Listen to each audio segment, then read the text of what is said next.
Masih tingginya jumlah pengunjung OP Waterfun, meski Palembang sudah mulai tumbuh banyak tempat permainan banyu keluarga, tidak lepas dari tips dan trik pengelola OP Waterfun, juru menjaga kenyamanan pengunjung OP Waterfun. Selain menyajikan wahana bermain yang lengkap, menganggap pengunjung bagian keluarga merupakan tips jitu yang dijual oleh OP Waterfun. Inilah yang membuat pengunjung Waterfun selalu setia mengunjungi OP Waterfun meski harus datang jauh-jauh dari kota mereka.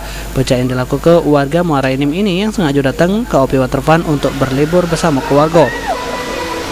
Iya, anakku kirim liburan sekalian. Menurut Ibu OP Waterfun ini seperti apa? Sudah lengkap? Bagus. Oleh baru pertama kali di Pendopo kan nggak ada. Oh gitu ya.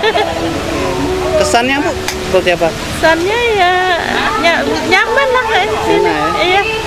Untuk anak-anak sini kan jauh. Selain pelayanan sama kenyamanan yang prima, banyaknya tempat wahana bermain membuat OP Waterfun selalu jadi pilihan menarik untuk dikunjungi.